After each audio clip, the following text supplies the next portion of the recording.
Buenas tardes a todos los medios de comunicación y a las personas presentes en esta primera conferencia. El festival se abre con un programa doble: La Gran Vía, revista cómico-lírica con música de Federico Chueca y Joaquín Valverde y libreto de Felipe Pérez y González. Fue estrenada en el Teatro Felipe de Madrid el 2 de julio de 1886 y cosechó luego un enorme éxito en el Teatro Apolo. Esta revista de actualidades, motivada por el revuelo que supuso la apertura de la Gran Vía madrileña, hizo que se fueran reemplazando y añadiendo nuevos números.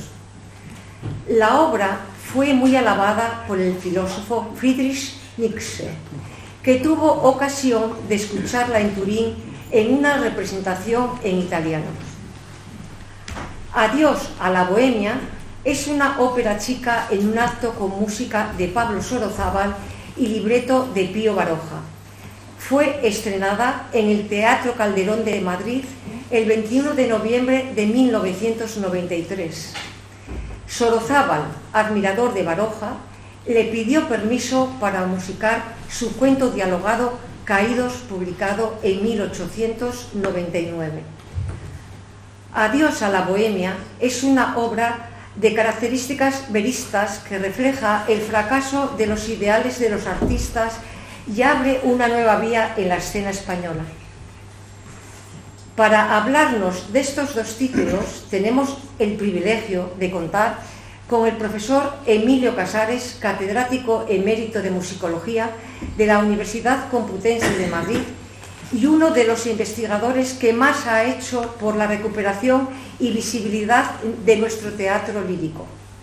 Le acompaña el también catedrático de Musicología de la Universidad de Oviedo, Ramón Sobrino, autor de la única edición crítica de La Gran Vía. Paso la palabra.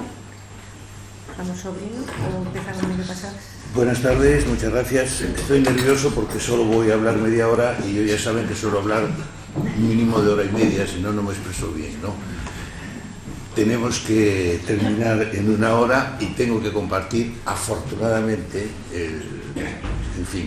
el oráculo con mi alumno, el doctor Sobrino, porque la Gran Vía que van a escuchar ustedes hoy nunca la han escuchado. Es nueva. Tiene varios números nuevos que han encontrado los musicólogos y por tanto lo que va a suceder en Oviedo me parece algo muy importante.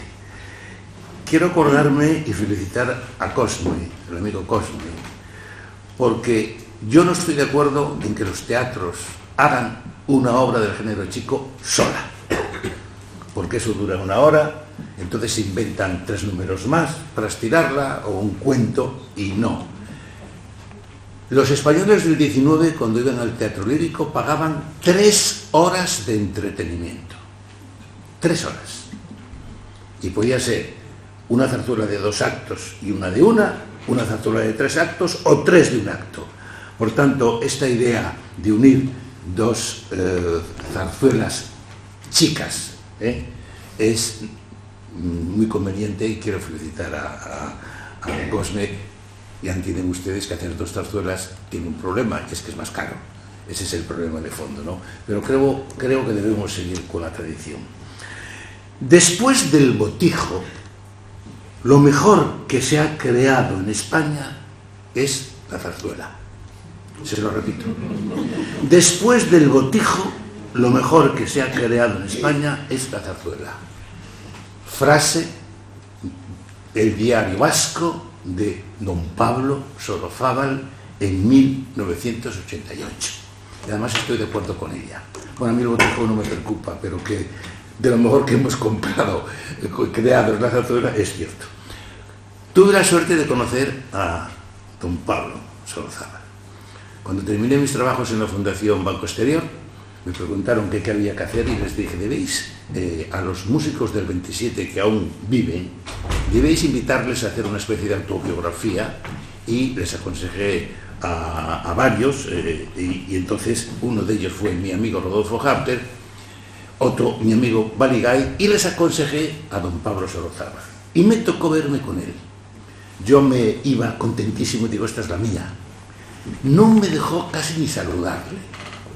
Era un hombre de una energía tremenda, duro, fuerte, muy preparado, y se pasó la hora para convencerme de que él no era franquista, a pesar de que, porque después de la guerra civil todos los músicos de izquierdas se fueron al exilio y él se quedó. Entonces se le acusó y él se pasó todo el tiempo, pero me gustó muchísimo conocerlo porque esa energía es la que refleja en su obra. Yo considero a don Pablo entre los 12 mejores músicos de nuestra lírica. O sea, a la altura de los Chapí, de los Barbieri, de los Arrieta, de los Sorozábal, perdón, de los Chueca, por supuesto Bretón, Vives, es decir, un músico infinito, en el que, por cierto, no compuso demasiado. Es imposible contar una obra mala. Las hay mejores y peores, pero nunca una obra mala. Adiós a la Bohemia es una de las zarzuelas del siglo XX que ha permanecido hasta hoy. Algo que es un privilegio infinito, porque tienen que saber ustedes que en el siglo XX se compusieron más de 4.000 zarzuelas, que en la historia de las zarzuelas han compuesto más de 10.000 títulos, y ahora viene el pecado, solo se hacen 70. O sea, de repertorio solo hay 70, bien contadas. Y otras 20 de semi-repertorio que se hacen de vez en cuando. Una de ellas justamente, Adiós a la Bohemia. Esta ópera chica que hace con la letra de su amigo Pío Baroja. Estrenada, tú no tienes la culpa, no el 21 de noviembre del 33, porque lo dicen los libros, no. Estrenada el 16 de noviembre en el Arriaga de Bilbao. Esto es ciencia indiscutible, pero en todas las partes dicen esa cosa, no pasa nada. Esta curiosa y novedosa zarzuela comienza por no llamarse zarzuela, sino ópera chica. Y en efecto no tiene la división habitual de los números de la zarzuela, sino más bien es un drama lírico en el que se canta, se habla, como en La Bruja, como en Curro Vargas, y como en ellas con una fuerte presencia del arioso continuo. El arioso, diríamos, bueno, no simplifico demasiado, eso que había inventado Wagner, esa manera de cantar, ¿no? En los que se insertan elementos de la zarzuela tradicional, por supuesto. 2 diálogos y música, uno del sátiro, 3 arias, una de ellas cómica, un dúo, 2 coros, una especie de interludio interpretado por el violín y el piano, con el que está haciendo un guiño clarísimamente a la escena del café de la Verbena de la Paloma. El libreto de Adiós a la Bohemia, como nos acaban de decir, era un cuento dialogado de Pío Baroja, Caídos, escrito en el 99. La misma historia ampliada la publicó Baroja justamente en el cuento semanal del año 11, pero ya con el título de Adiós a la Bohemia. Baroja tenía cariño especial a esta pequeña obra, que él llama Trozo de vida palpitante, y la representó en el año 23 en San Sebastián y también en Bilbao, actuando en ella Pablo Sorozábal en la escena del violín. Hay una escena del violín y el piano en el café tocando. Entonces ahí se enteró Pablo Sorozábal que existía esta cosa, para entendernos. Después, en el año 26, Baroja la estrenó en el Madrid, en el famoso El Mirlo Blanco, y diríamos que se apaga unos años la obra. En el año 31 tiene su primer gran éxito Pablo Sorozábal con Katiuska y comienza a ser conocido, y con la opereta La Isla de las Perlas, que no tuvo éxito, pero es una opereta buenísima, buenísima. Y justamente, inmediatamente después, tiene su único fracaso prácticamente en su vida, que es La Guitarra de Fígaro, y por ello vuelve. Ya hacía tiempo la intención de trabajar en Adiós a la Bohemia, se entrega a la Bohemia, en las que trabaja en el año 31 y el año 32, y hoy sabemos que en realidad la compone en el verano que estuvo en Leipzig. Saben ustedes que Pablo Sorozábal se forma en Alemania, entre Berlín y Leipzig, que lo cual le marca de una manera, lo separa, diríamos, de los músicos normales españoles. Bien, la obra literaria era en prosa, por tanto sin ritmo poético, por lo tanto difícil de poner en música.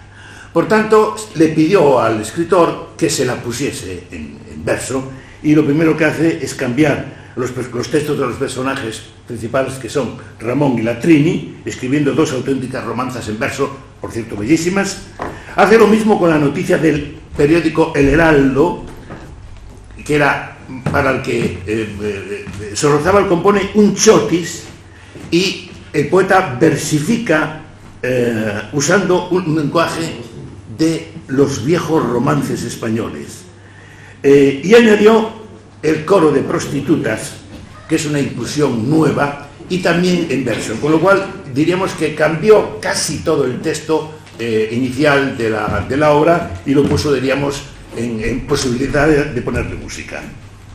Deben saber ustedes, que a lo mejor no lo saben, que el padre de Pío Baroja, Serafín Baroja, ingeniero de minas en Río Tinto, es el autor de la primera ópera vasca, Pudente, musicada por José Antonio Santesteban. Por tanto, la música en la familia Baroja era algo importante, o sea, no tuvo que hacer ningún esfuerzo para meterse en esto don Pío. Bien, Sorrozábal había fracasado, lo dije antes, en la opereta La Isla de las Perlas, de clara inspiración cinematográfica y cosmopolita y muy moderna. Yo sé que tendría un éxito enorme si se hace ahora, y entonces decidió volver, meter su interés por la vanguardia, pero mirando al pasado, mirando al género chico, mirando lo que había pasado en la España anterior. Y así, en el otoño del 33, había terminado ya la obra y arrienda el mítico Teatro Calderón, que era de Moreno Torroba, donde presenta dos piezas breves. Una que no tuvo éxito, El alguacil Rebolledo, y esta que es Adiós a la Bohemia, que tampoco tuvo mucho éxito, pero es que coincidió con el día de las elecciones y la gente no estaba en el día de las elecciones para ir a ver Adiós a la Bohemia, entienden ustedes, ¿no? Se enfadó muchísimo el señor Moreno Torroba, que era el dueño del teatro, y realmente rompió las relaciones con el maestro. Bien, pero la obra siempre fue muy valorada por Sorrozábal. De hecho, volvió varias veces sobre ella, la perfeccionará a lo largo de los años, y tras el estreno realiza sobre todo cambios al introducir un personaje nuevo, que es el vagabundo, que van a ver ustedes, que es uno de los protagonistas. ¿Por qué razón? Porque era muy pequeña la obra, duraba 35 minutos y no se podía llevar al teatro una obra de 35 minutos porque no sabía uno qué hacer con el otro tiempo, ¿no? Entonces ya la deja más o menos como está ahora, que dura unos 3/4 de hora. Adiós a la Bohemia se estrenó en el año 33, lo hemos dicho, en plenas elecciones, en el Teatro Calderón, en la compañía del estrafalario Marqués de Valdeflores, por ello en circunstancias poco idóneas.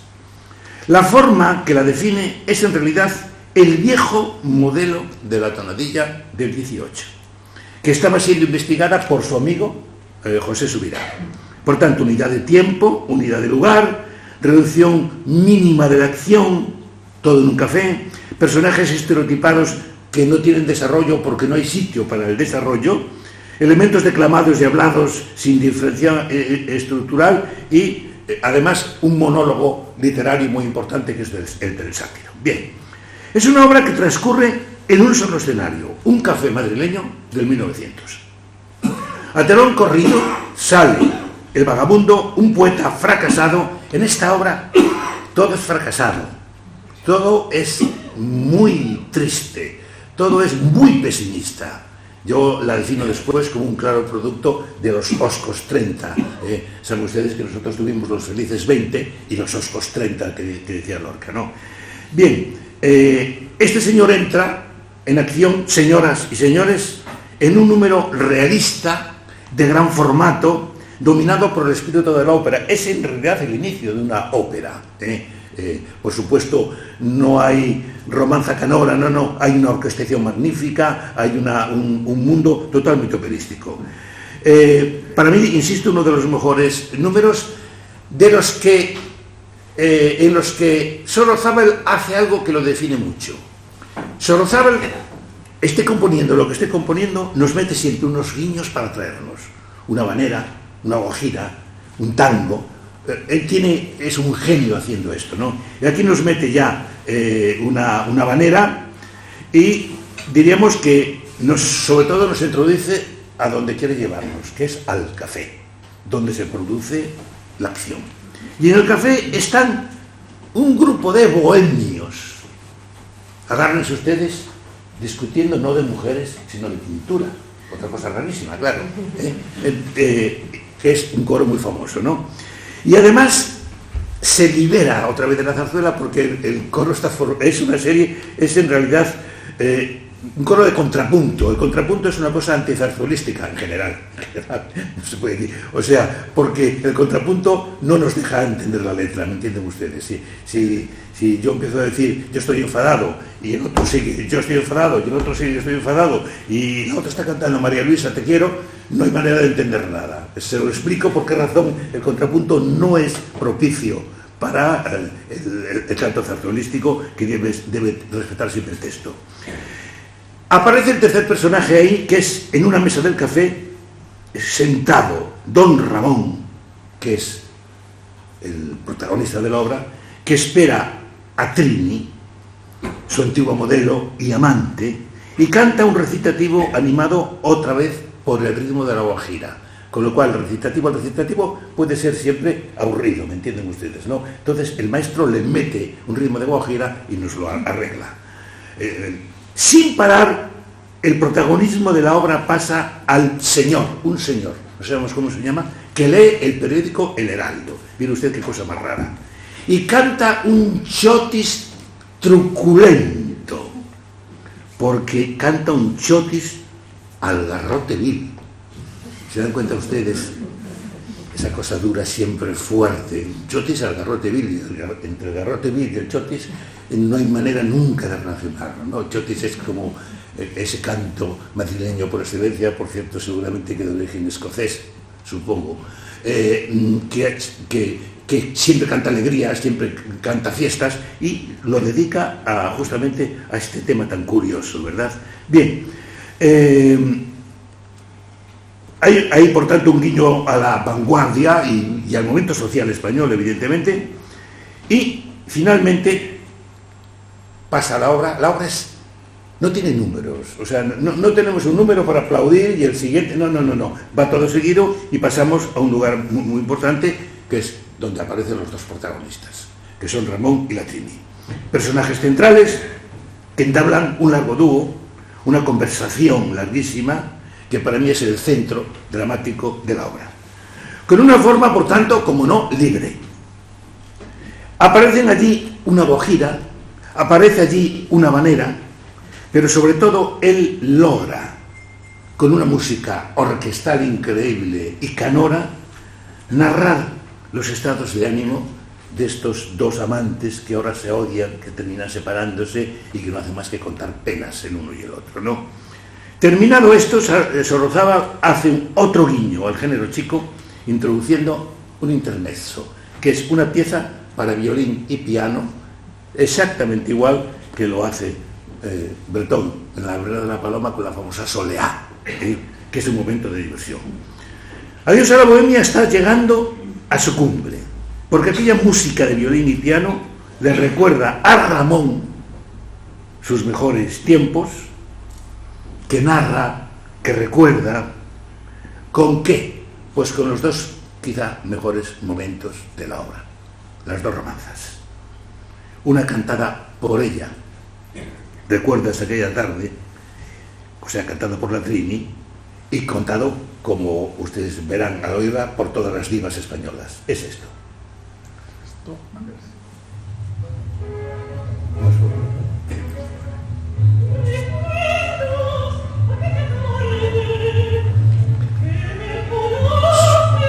Seguro que la recuerdan.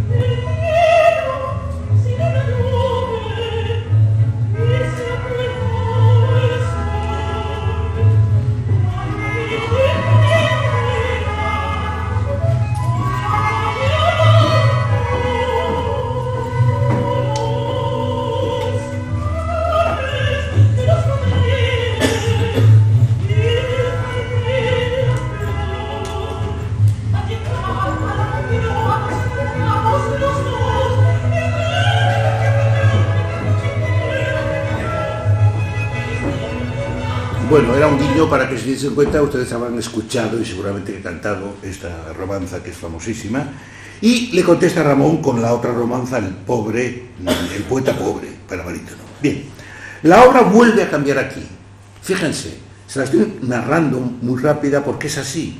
Entramos en el final ya de la obra.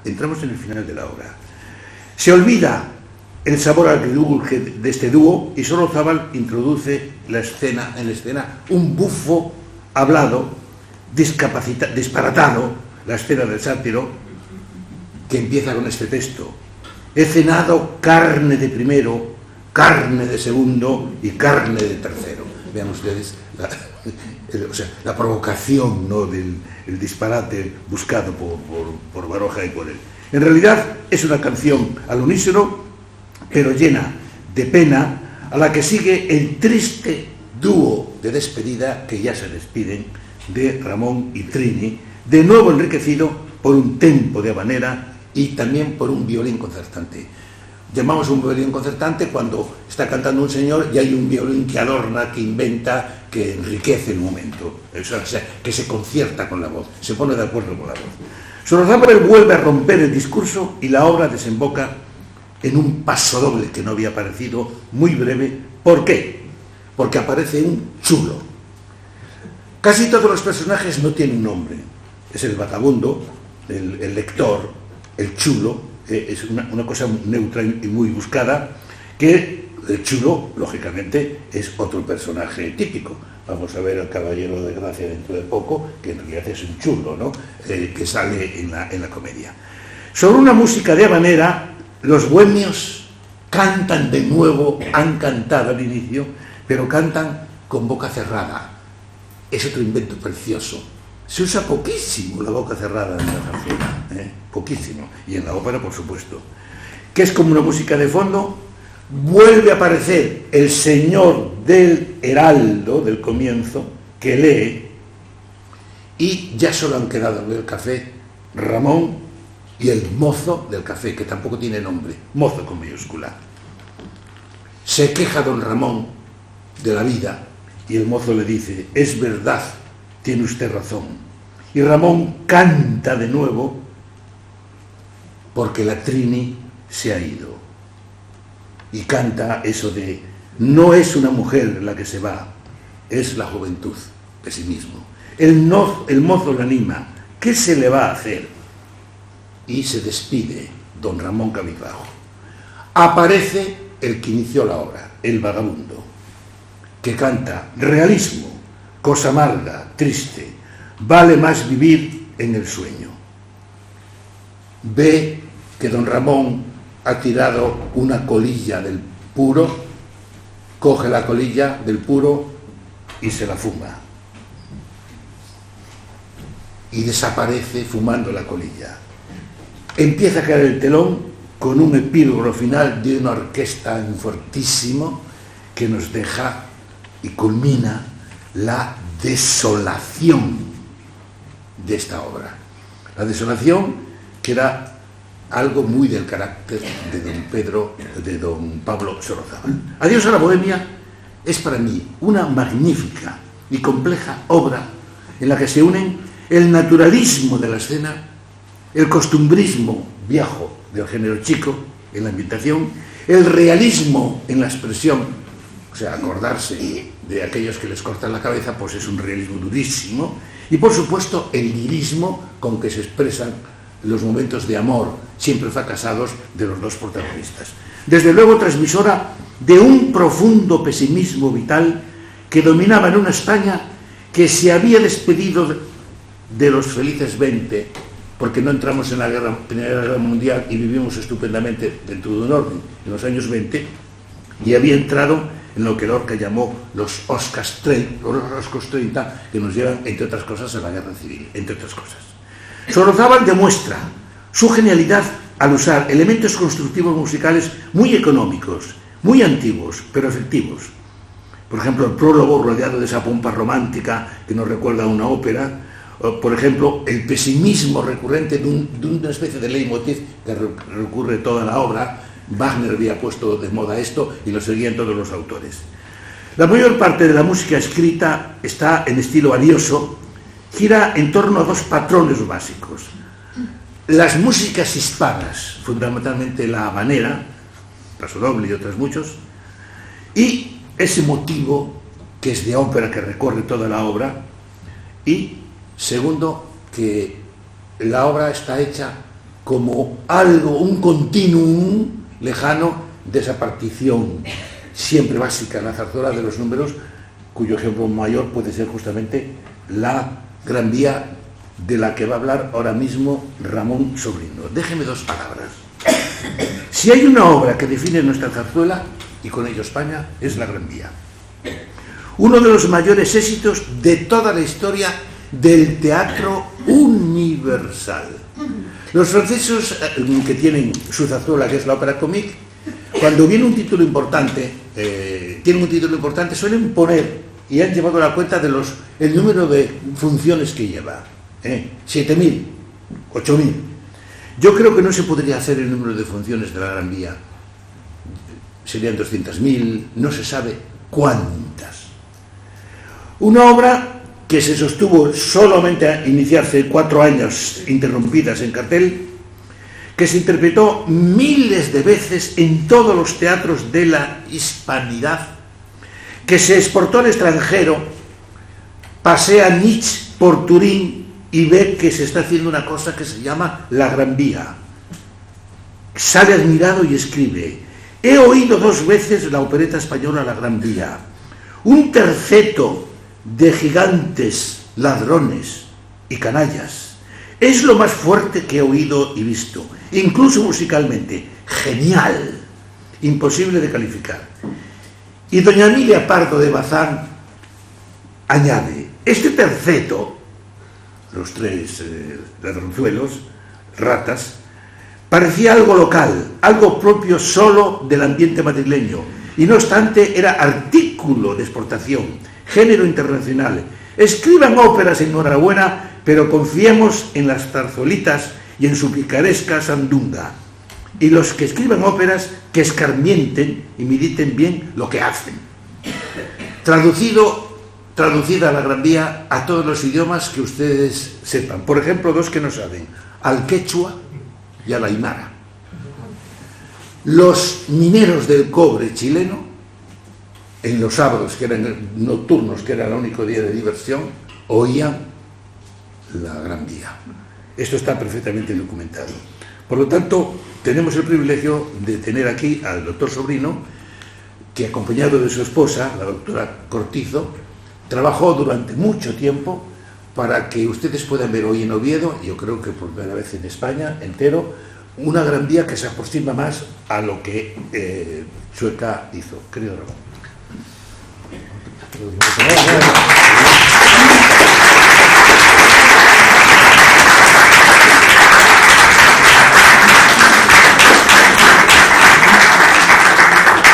Muchas gracias y muchas gracias al profesor Casares por haber tenido la amabilidad de invitarme a participar en este acto. Sé que ustedes van a quedarse un poco defraudados porque habían venido a ver al profesor Casares y no a mí, pero la culpa va en el propio profesor Casares, que les hubiera dado una conferencia seguramente mucho más amena que lo que yo puedo contar en este trozo.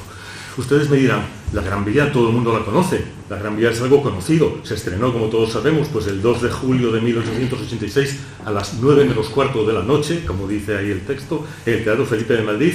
¿Y por qué tienen que aparecer Mariecina Cortizo y Ramón Sobrino para hacer una edición crítica nueva si ya se está haciendo desde entonces prácticamente casi sin interrupción? Ustedes conocerán seguramente la portada de esa partitura reducida para canto y piano de la Gran Vía y publicada pues en su momento por distintos editores, y si miran ahí en pequeño, lo que pone en pequeño lo amplían como ven ustedes ahí, dice introducción y polka de las calles. Pues eso les suena a casi todos ustedes, todo tira, y luego viene la otra parte de somos las calles, etc. Vals el Caballero de Gracia, eso también se conoce. Caballero de Gracia. Tango de la Menejila, pobre chica, todo eso es conocido. Jota de los Ratas, soy el rata primero, y yo el segundo, y yo el tercero. Mazuca de los Marineritos, el show desde el Elíseo madrileño. Entonces, ¿para qué hace falta hacer una edición crítica o una edición? ¿Qué es que no había ediciones? La respuesta es no, no había edición. nunca hubo edición de la partitura para voz y orquesta. Entonces, ¿cómo lo hacían? Pues por aproximación. El director del momento no lo necesitaba, sabía que iba a entrar uno cuando él hiciera así, que iba a llevar la melodía, fuera el violín, el oboe, la flauta o el clarinete o quien fuera. Y sabía que otros iban a hacer el acompañamiento. Entonces, de repente, cuando llega, pues en los años 1990 a Madrid, un director de Viena que ha leído el texto de Nietzsche al que se refería el profesor Casares y que dice: yo quiero hacer la Gran Vía, pásenme la partitura, primero la pide por correo. Le contestan: no, le mandamos una fotocopia de lo que hay, pero no es la partitura, es una especie de cosa para dirigir. Dice: no me han entendido. Vuelve él en el verano, cuando tiene vacaciones, quiere ver la partitura, le enseñan lo que hay, dice: no se puede, es imposible hacer esto porque yo no sé qué instrumentos van a tocar y no puedo prepararlo, y no es una forma de trabajar compatible con la mentalidad, vamos a decir, alemana, por entendernos, o austríaca. Y no se hace la Gran Vía en Austria esa vez precisamente porque no había partitura. Por lo tanto, si no hay partitura, es como si la obra no existiera. Existe en el ámbito hispano, en el ámbito español, en Hispanoamérica y en otros lugares donde van compañías de zarzuela o de parecido del ámbito español o que han estado por España. Y eso es un problema inmenso. Pero el segundo problema es que si ustedes miran no esa partitura que les he puesto antes, sino esta otra reducción de canto y piano, ven que pone ahí en pequeño otra cosa, piezas nuevas de esta obra. Entonces pone Vals de la Seguridad y Pasodoble de los Sargentos. Entonces eso ya no lo sabemos. Ya no es el Chotis del Elíseo madrileño o ya no es el Pobre Chica de la Menegilda. Es otra cosa. Todos sabemos quién era Chueca y lo ven con el gorro frigio y con ese espíritu más bien republicano progresista que tenía, o quién es Valverde, Valverde padre, porque su hijo también, Quinito Valverde, también fue compositor de este tipo de repertorio. Si miran el libreto verán una cosa muy curiosa que dice al principio: a Felipe, dueño y empresario de Felipe, Felipe. Eso parece un enigma, no lo es. A Felipe quiere decir a Felipe Ducazcal, que es el que ven ahí arriba en el centro, que es el dueño y empresario del Teatro Felipe, que es el teatro ese de verano que ven ahí abajo, dedicado por Felipe Pérez, cuya caricatura ven arriba a la derecha, que es el autor del libreto.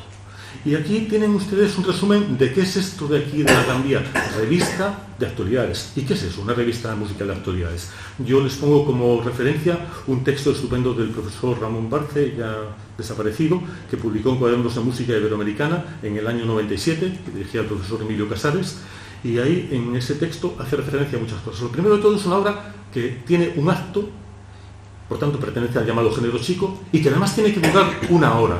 Porque en el sistema de producción teatral del momento, el público paga una entrada para una hora nada más. Pasa la hora, se acaba la obra y la gente sale por otra puerta y entra otro público nuevo, distinto, que ha pagado otra entrada diferente para ver otro espectáculo. Lo cual permite que se abaraten los gastos porque el empresario paga una única vez a la orquesta, a los cantantes, al coro y a todos y les explota, digamos, 4 veces porque hay 4 funciones esa tarde, noche. Y permite, además de todo, que el público tenga que pagar muchísimo menos y pueda ir. O sea que es una obra en un acto, que va a durar una hora. Eso es importante. ¿Y qué quiere decir eso de actualidades? Quiere decir que no hay prácticamente argumento. Lo que se hace es pasar revista a lo que en ese momento ocurrió.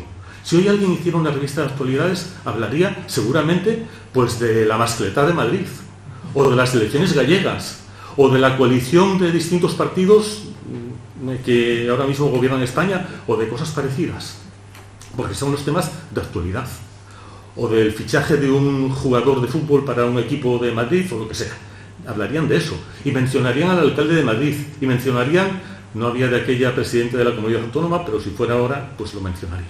Bueno, pues casi todo eso, en la actualización que nos propone Ignacio García, también va a estar por ahí presente, más o menos, porque lo que se va a ver aquí en Oviedo también tiene algunos elementos de actualización del texto.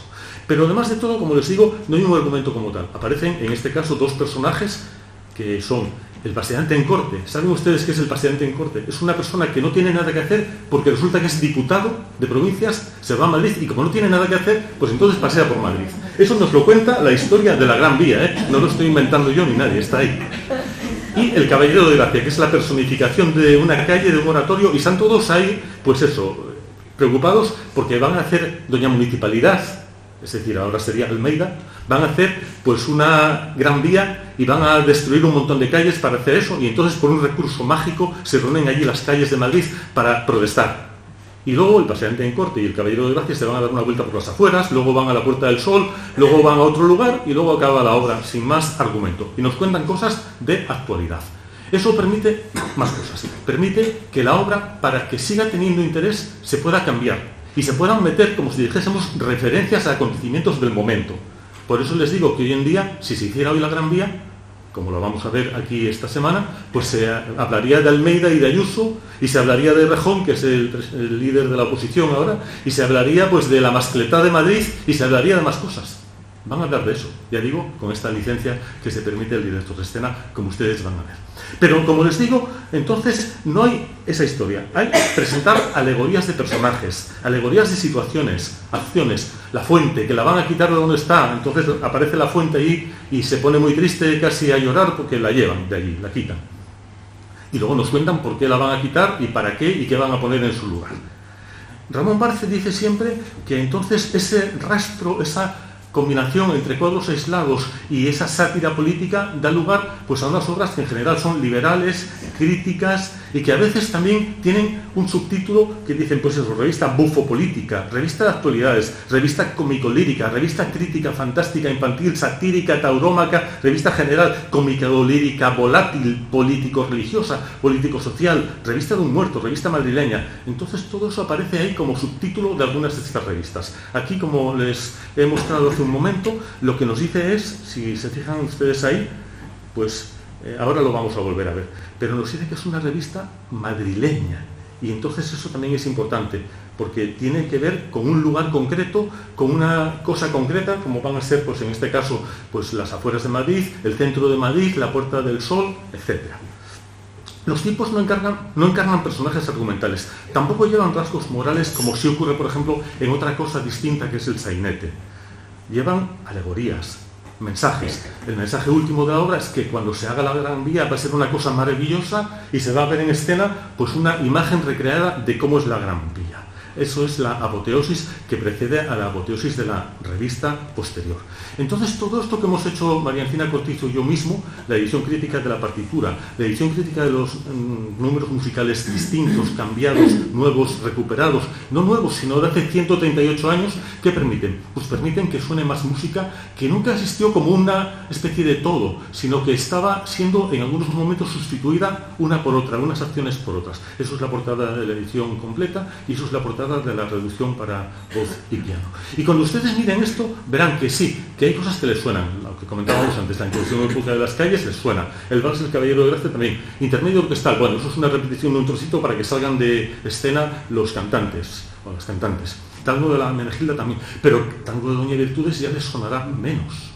Luego, un allegro que hace una cosa referencia a los matuteros, pues que es de una zarzuela de Barbieri, tampoco les sonará.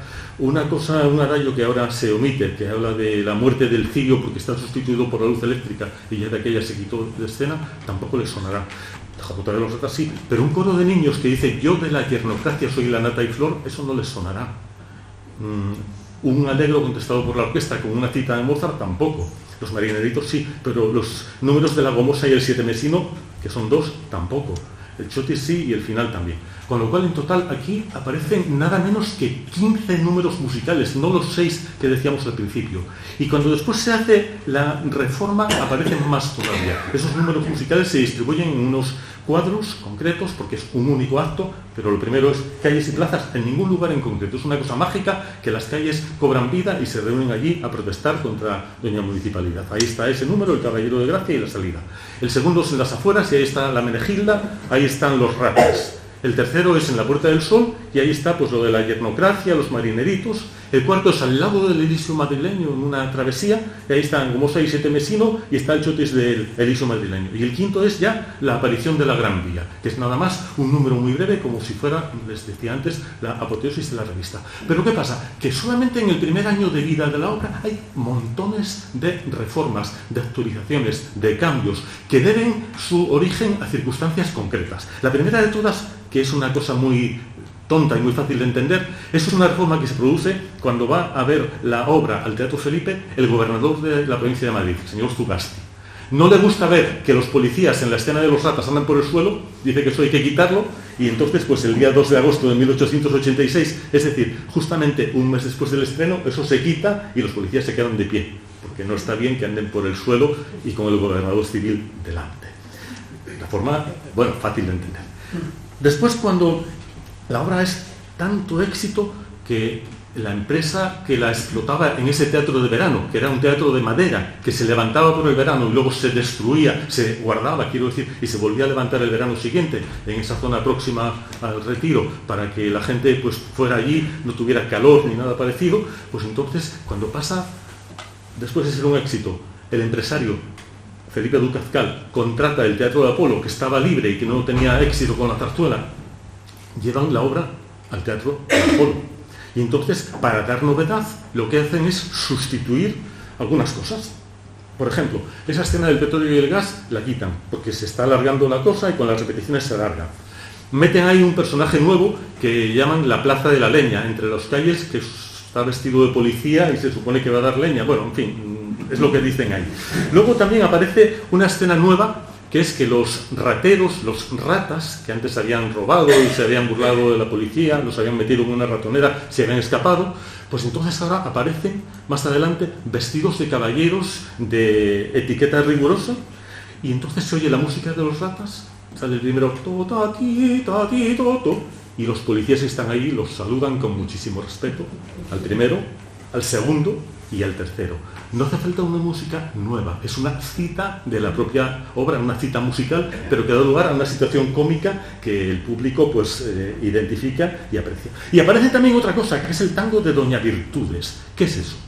Eso es que todo el mundo en Madrid oía a las chicas de servir cantar todas, pobre chica, la que tiene que servir. Y entonces escriben a Chueca y le dicen, oiga, ya está bien, ¿y qué pasa con nosotras, pobres almas, que tenemos que aguantar a esas chicas de servir? Y entonces Chueca lo que hace es una especie de contratexto, añaden un personaje nuevo, que es Doña Virtudes, el ama, y canta con la misma música y con letra diferente el tango de Doña Virtudes, el tango del ama, que dice pobres amas que tienen que aguantar a esas truchas de criadas de servir, y entonces nos cuenta ahí la historia y nos cuenta varias cosas también que ustedes podrán escuchar, porque ese número se incorpora aquí como especie de réplica al tango de la Menegilda. Más tarde, cuando se cumplen 400 representaciones de la obra, en el mismo Teatro de Felipe, el día 10 de febrero de 1887, todo el cuadro de la Puerta del Sol entero se sustituye por otro distinto que llaman En la calle de Alcalá hasta que terminen las obras. La excusa es muy sencilla. La excusa es que hay obras en la Puerta del Sol, estaban retirando la fuente y estaban haciendo obras, y entonces, para que la gente vaya, lo que hacen es meter en febrero una especie de pequeña revista de los últimos 6 meses de lo que pasó en Madrid y en España en ese tiempo, sobre todo en Madrid. Entonces aparece ahí, por ejemplo, un paleto que se hace pasar por tal y que lo que hace es robar el reloj al caballero de Gracia. Aquí también vamos a ver esa escena, eso no lleva música, pero está ahí la escena y habla pues del aumento de la delincuencia callejera también. Aparecen también algunos cortes en el coro de calles, en las escenas primera y segunda del cuadro segundo y última del cuarto, para que no dure demasiado la obra, porque tiene que durar 1 hora y se va alargando y dura 1:10, 1:15, se repite un número y todo eso hace que, lógicamente, las demás funciones que vienen detrás también vayan teniendo retraso, y eso a la empresa no le interesa. Entonces se hacen cortes en lo del principio. Además, pues con motivo de esas 400 representaciones seguidas, hay una bailarina de baile español que baila ahí una escena con Santa Moreno ese día. Y se introducen 2 números nuevos de música, además de todo, ya les digo, un cambio en lo que es el texto de ese cuadro tercero. Se mete ahí, en esto que es ahora en la calle de Alcalá, el vals de la seguridad, el vals del policía de seguridad, que dice que con él todo el mundo está contento, mientras tanto el coro de chicas dice han robado a tal, han robado a cual, y por ahí nadie está seguro con la policía de seguridad. Él dice que sí. Entonces ese número también tuvo bastante éxito en su momento. Lo vamos a ver aquí también en esta puesta en escena. Lo que pasa es que en la versión de Oviedo se va a oír inmediatamente después del número de los ratas, y tiene también cierto sentido, yo creo. Y también hay otro número más. Hubo una rebelión de sargentos, los cesaron a todos, y como no podían hacer gran cosa con ellos, los convirtieron en funcionarios como si dijésemos escribientes. Entonces el diálogo que mantienen entre sí ese coro de sargentos suprimidos o cesados es muy curioso. Dicen, por ejemplo, ¿con qué se escribe ayer? Contesta el otro, con H debe ser. y cosas así, que muestran pues su, digamos, falta de profesionalidad en el nuevo cometido al que les destina pues el Estado después de haberlos cesado o suprimido como sargentos, como militares. Eso también se incorpora aquí en la obra y bueno, aquí lo que ha hecho pues Nacho es meter ahí pues un texto añadido. Si se fijan ustedes, va a haber una persona con una máquina de escribir y si leen arriba va a poner Madrid con Z, 30 de febrero y disparates de ese tipo, y va a poner ayer con H y va a poner ese tipo de juegos que realmente pues están dentro de lo que nos cuenta también el texto. Después de eso, cuando pasa exactamente un año del estreno, el día 2 de julio, pero del año 1887, bueno, en el libro, como inciso, Schulte estrena Cádiz, que es una ópera en 2 actos y con motivos que tienen que ver pues, con todo lo que es ese proceso ahí del, bueno, pues del, digamos, heroísmo gaditano contra los franceses y muy relacionado también con lo que en ese momento está ocurriendo con los últimos territorios españoles de ultramar, en Cuba y demás. Entonces, aquí, como les digo, el día que se cumple el año exacto, se lleva pues 570 representaciones seguidas de la obra en un año, que son muchas. ¿Cómo se hace esto? Pues porque se hacían 2 funciones de la Gran Vía cada día, o 3, o 4 incluso. Los días tipo sábado, que había 4 funciones por la tarde y 4 por la noche, no era nada infrecuente que en esas 4 funciones hubiera 2 de la Gran Vía y en las 4 de la noche otras 2 de la Gran Vía, que son 8 en un solo, perdón, 4 en un solo día, quiero decir, perdón, dentro de las 8 funciones. Entonces, ahí se hace otro cambio más.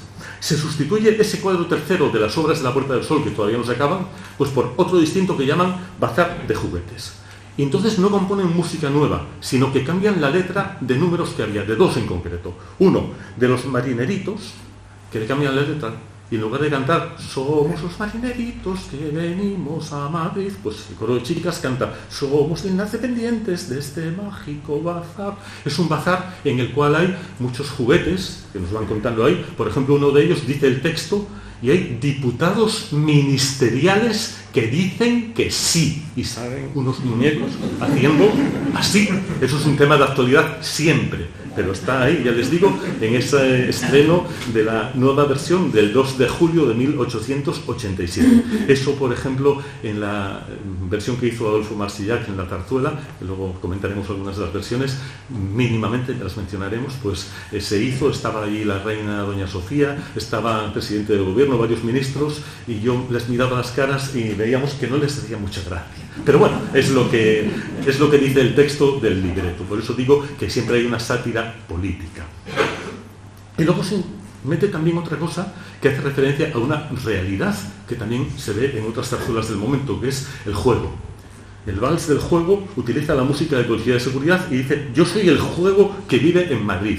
Claro, da lugar a un número también de una cierta espectacularidad, porque aparecen las chicas vestidas pues, de distintos tipos de juego, sobre todo de baraja. Bien, estos 2 números no los vamos a ver aquí por una razón, porque vamos a ver su otra versión con la otra letra. No tendría tampoco mucho sentido repetir la misma música cambiando la letra, salvo que se quisiera hacer una obra que durase mucho más tiempo. Pero el objetivo es que después de esta Gran Vía, que tiene que durar 1 hora, aquí va a durar un poco más, pues que haya sitio para que después podamos oír otra obra más, como les decía antes el profesor Casares. Por supuesto, ese día añaden más cosas. Meten ahí, por ejemplo, la Jota de Cádiz, que había tenido muchísimo éxito y que era considerado casi una especie de himno pues, patriótico en ese momento.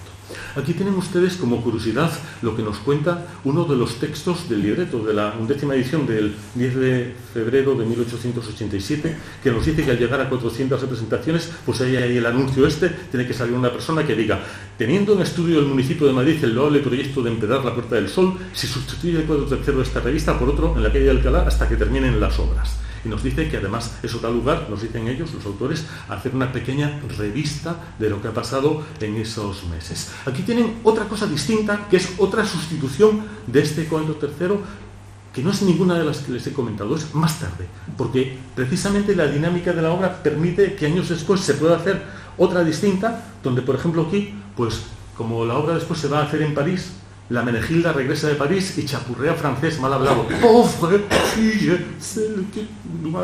No sé cómo es exactamente, pero algo así. Y nos lo canta. Y claro, se queda todo el mundo ahí pues muy sorprendido. Pero eso ya es años más tarde, no es en ese primer año, porque todas esas reformas que les puse hace un momento son todas de solamente 1 año. Y son muchas. Aquí está el Teatro Felipe. Bien, ¿qué problemas tenemos para hacer la edición crítica? Uno muy básico, que es que en el Teatro Felipe la orquesta que había era una orquesta mala, pequeña. Una orquesta en la que había un flautín, una flauta, 2 clarinetes, pero ningún oboe, 2 trompas, pero ningún fagot, 2 cornetines, un trombón y un bombardino, que es un instrumento, el bombardino, que no se utiliza habitualmente en la orquesta de teatros.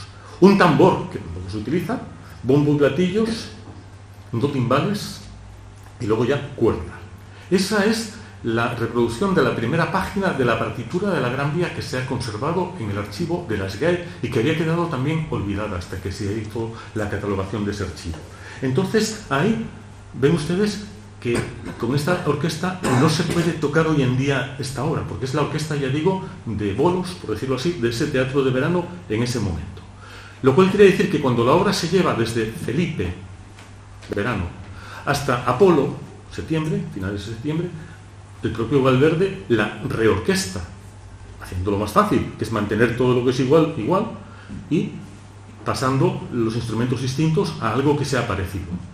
Pero claro, no necesita escribir la partitura. ¿Para qué? No van a dirigir con la partitura, van a dirigir pues con esa especie de guión, luego con la reducción de canto y piano, y entonces no lo van a necesitar.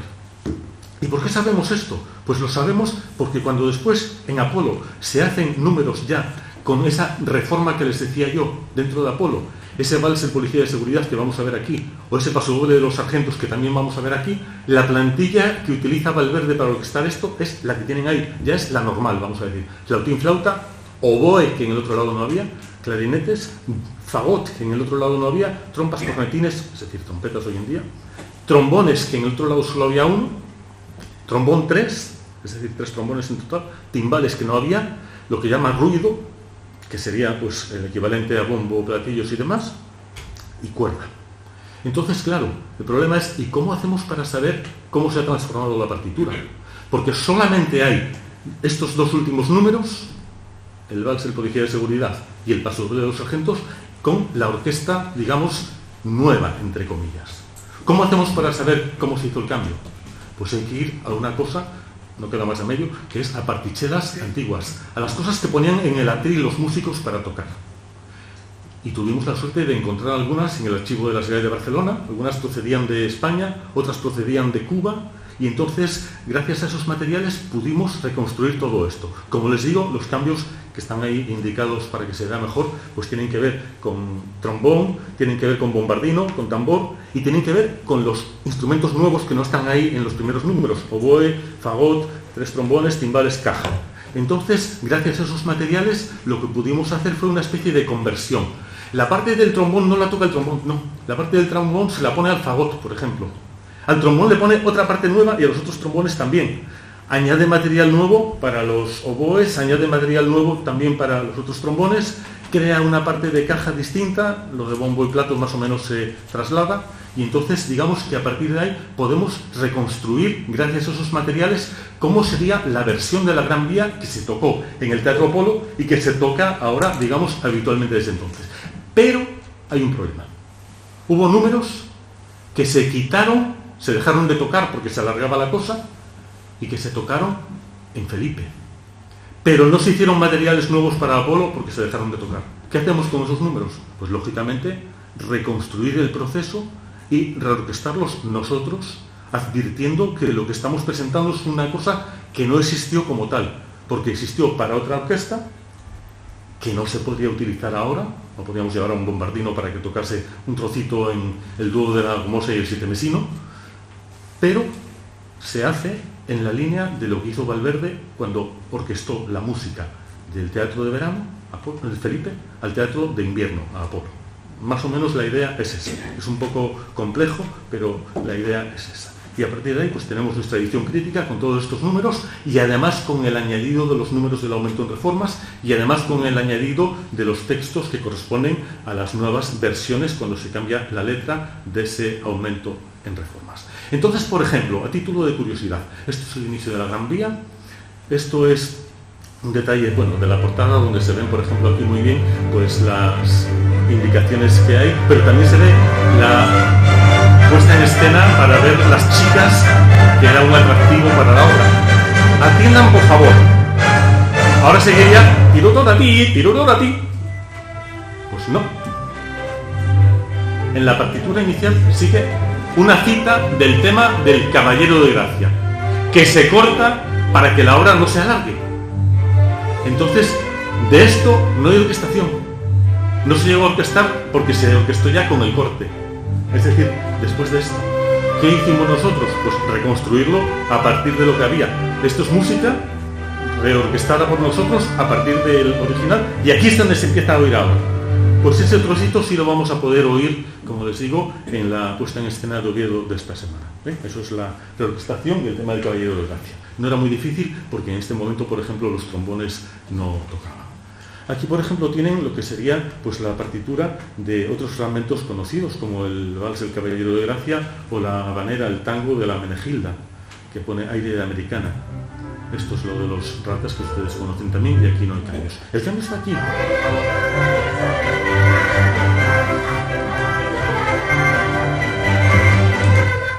Perdón, que ha habido un problema aquí, que se han disparado dos cosas.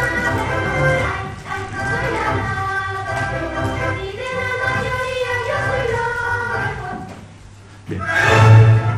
Eso que nos salen dos cosas a la vez, por un problema, parece, de este sistema operativo, de este ordenador, pues es un trocito que se ha recuperado también, el trocito de la Yernocracia, que nos habla pues de una situación pues de, vamos a decir, corrupción que, bueno, no sé si se daba solamente de aquella o más veces, pero si habla de que salí diputado por ser yerno de alguien, pues en fin, ahí está el tema.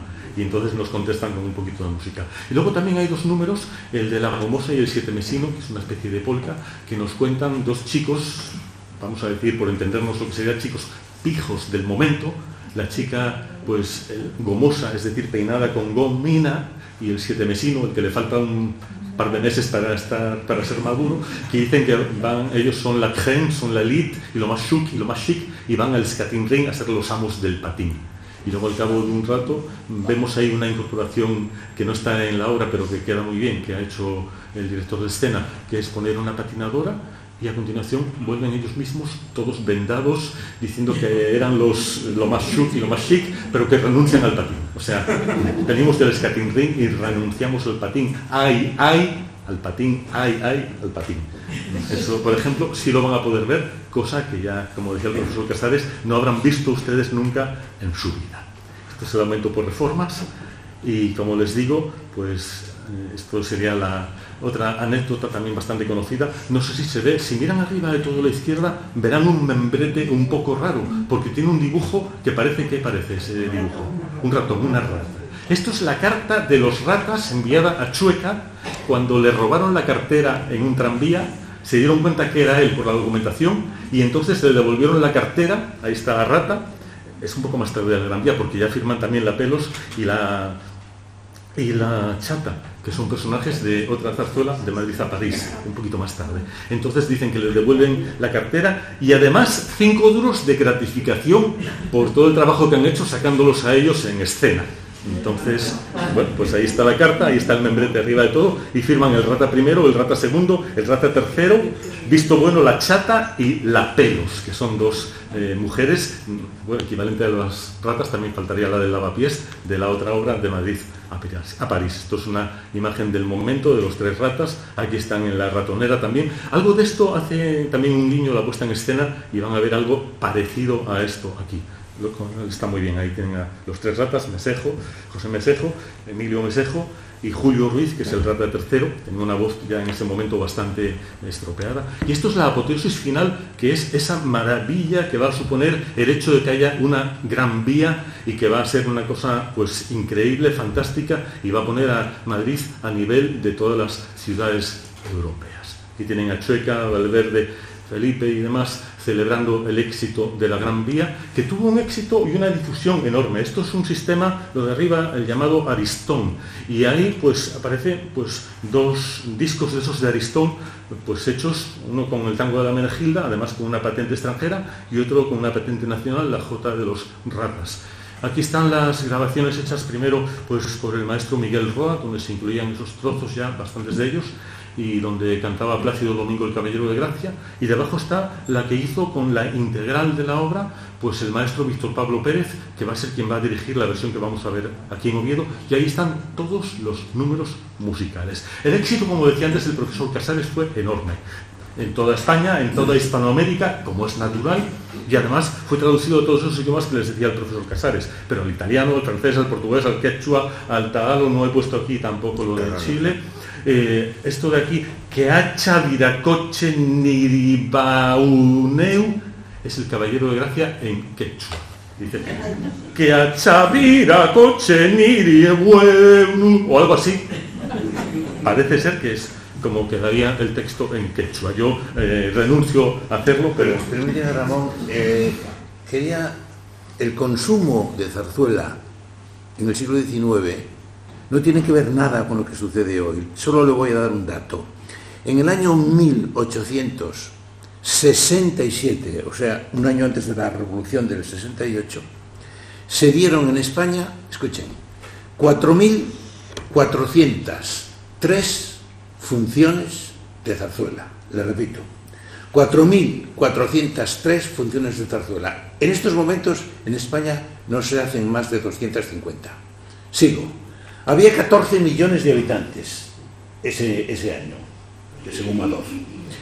Si ustedes suponen que van 300 personas solo a cada una de las funciones, tenemos más de 1,5 millones de habitantes asistiendo a la zarzuela sobre 14 millones. Hoy somos cerca de 50 millones y no va ese porcentaje al fútbol, ni al fútbol. O sea, el consumo de zarzuela era una cosa impresionante que no tiene que ver nada y que, escuchen, nos define probablemente como la nación más entretenida del mundo. No hay este porcentaje en Italia, lo sabemos, ni en Francia, y menos en Alemania, que eran unos aburridos, ¿no?, de teatro. Entonces, esto es una cosa para que se den cuenta cómo se puede explicar lo que acaba de decir Ramón, que a los pocos meses llevaba 400 funciones. Esto es un disparate increíble, porque el consumo era total y masivo, porque éramos una raza muy entretenida. Muchas gracias. Decía nuestro amigo y compañero, el profesor Luis Iberni, siempre que era un poco lo que pasaba hace unos años con el cine. También, que la gente iba a ver el cine y quería ver una función nueva y una distinta, no volvía a ver la misma función. Por eso hacía falta en este tipo de repertorio de consumo, pues actualizar la obra. Y la excepción es la Gran Vía, porque la gente sí volvía siempre a la Gran Vía. Bueno, como les digo, en España, Hispanoamérica, gran parte de Europa, pues en Italia, primero hay unas compañías italianas que están trabajando en Madrid, que ven la obra, que la representan en Madrid primero, que la llevan después a Italia, como esa compañía de Tomba, que es la que ve, por ejemplo, pues Nietzsche. Pero tenemos también adaptaciones en italiano. La Gran Vía Triestina, zarzuela concentrata, dice ahí el texto de Colantoni. La più gran vía zarzuela europea. Esas dos se publican los libretos en Trieste. Una gran vita en Milán. La nueva Gran Vía zarzuela satírica con libreto de Carosís de Cuenca en Fano. Otras ediciones de la Gran Vía, siempre como revista cómico-satírica madrileña, en Campobasso, Città del Castello, Florencia, Lucca, Nápoles, Arzana, Turín, que es la que vio Nietzsche, representaciones en Milán, en Roma, en Génova, Palermo, Venecia, que sepamos.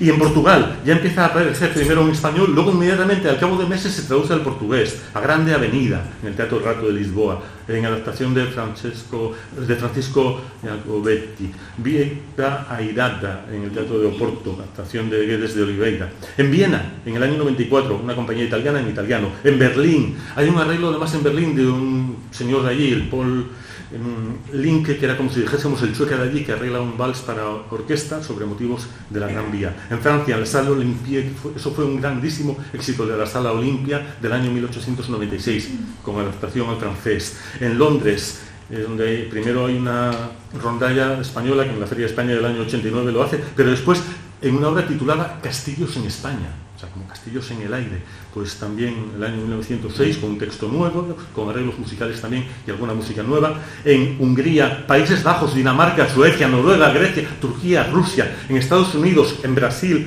en Japón, y luego, por supuesto, muchísimas parodias, que es otro elemento también que permite afianzar el éxito de una obra. Yo tengo aquí algunos títulos. La pequeña vía hecha al cabo de 5 meses.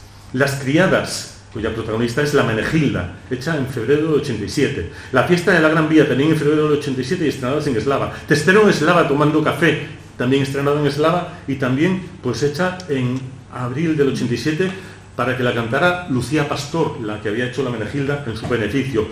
Efectos de la Gran Vía, las sombras de la Gran Vía, a ver si va a poder ser, etcétera, etcétera, etcétera, etcétera. Y también parodias en otros países. En Chile, por ejemplo, la Gran Vía chilena, la Gran Vía mapocho, la Gran Vía con otra música distinta. Aquí tienen ustedes la portada de la Grand Voix, opereta española, en un acto que se hace en París con un éxito grande en el año 1896. Y aquí tienen ustedes algunos libretos pues con los textos traducidos al italiano. Nos cuentan además los argumentos y aquí tenemos pues algunos de los textos. Cavaliere di grazia mi chiaman, effettivamente tale io son, etcétera, etcétera, ¿no? Pues ahí está todo esto contado. Esto es lo que vio Nietzsche en Turín, precisamente esa versión de la campaña de Tampa. Y lo que les ha dicho antes el profesor Casares está aquí. Más versiones de lo mismo, con otras versiones diferentes. Incluso, como pasa más tiempo, meten dentro de la Gran Vía también el dueto del Paraguas, que es de otra obra, es del año pasado por agua, de la revista de más tarde. Entonces lo meten aquí también. Aquí tienen ustedes, pues en Valparaíso, en Lima, Santiago de Chile, pues otras versiones que se hacen también imprimiendo la nueva Gran Vía. Esta es la nuestra y simplemente para terminar en un minuto citarles pues las recuperaciones a las que ha dado lugar nuestra edición crítica, que han sido la que ha hecho en el Teatro de Zarzuela en el año 97-98 Adolfo Marsillac, dirigida por Miguel Roa, la llamada Gran Vía Esquina Chueca del año 2009, dirigida por Paco Mir, el Cómo está Madrid, que también pudimos ver aquí en Oviedo, en el Teatro de Zarzuela en 2016, con Miguel del Arco, y ahora vamos a ver esta Gran Vía de Ignacio García allí en el Teatro Campoamor. Todo ello supone que se van incluyendo números musicales, que se van pues viendo situaciones distintas, que se van actualizando algunas cosas. Y yo lo que quiero simplemente es, para terminar, decirles que estoy convencido de que si van a verlo, les va a gustar, lo van a pasar muy bien y van, yo creo, que a disfrutar de la obra, de la música en sí y también de la producción que nos van a presentar aquí pues el director musical, Víctor Pablo Pérez, y el director de escena, Ignacio García. Muchísimas gracias.